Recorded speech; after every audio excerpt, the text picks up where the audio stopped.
knock at your door and I'm serving like pizza. I got that ice Italian Rita. Bitch, I'm a family man like I'm P. These niggas be shortstops. Derek Jeter. Knock a nigga out like I'm Vegeta. Yo, what's good, YouTube? It's your boy Rod. I'm back with another YouTube video for y'all day, man. Listen, man. Listen to me. Listen to me when I'm talking to you. Listen to me when I'm talking to you.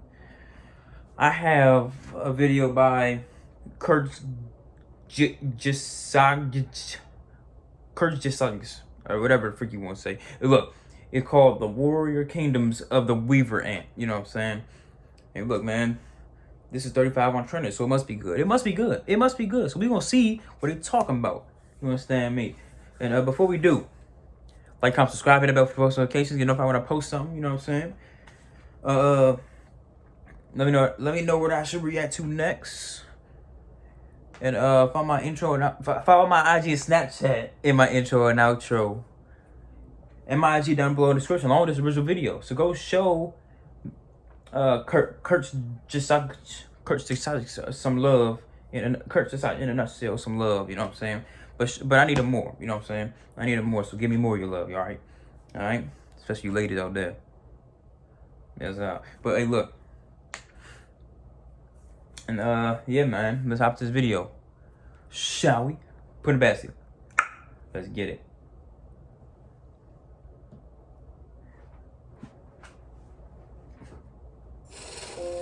Deep in tropical jungles lie floating kingdoms ruled by beautiful and deadly masters.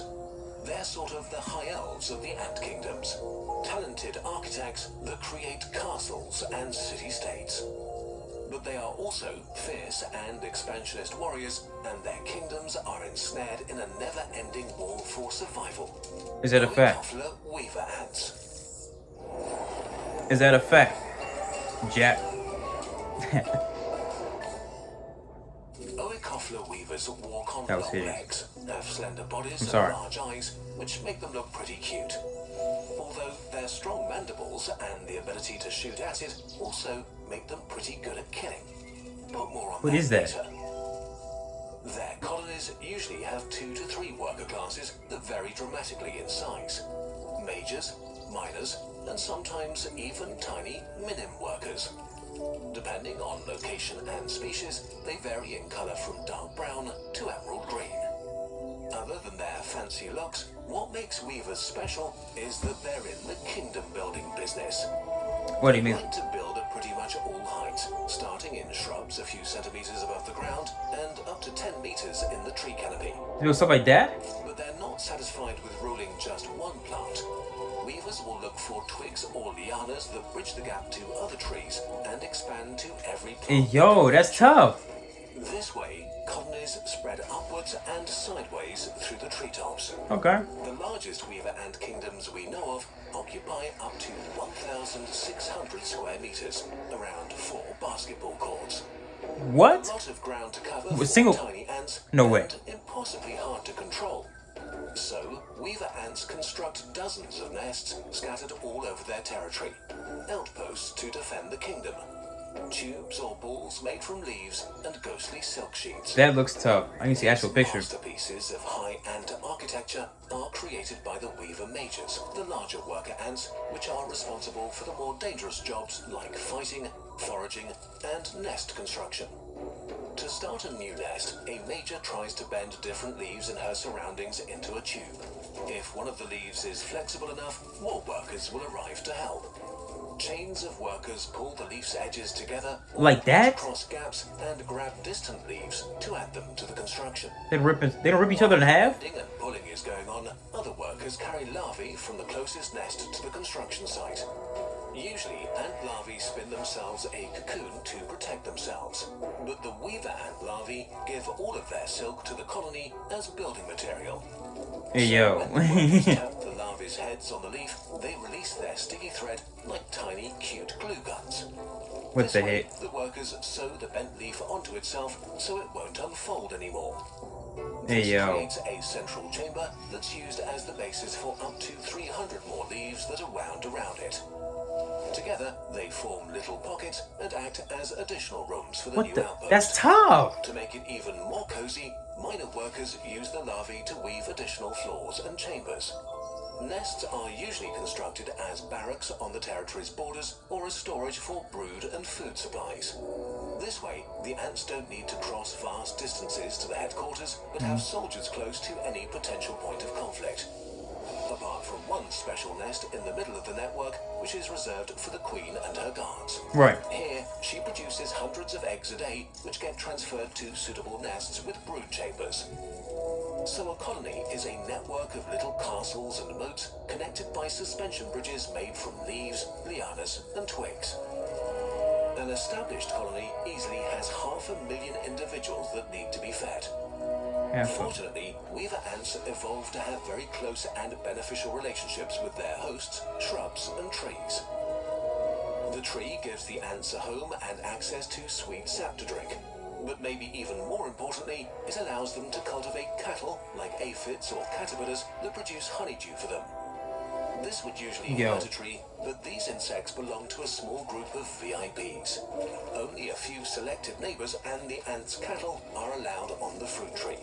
Many other insects, and even larger herbivores, are scared off, or even killed and eaten.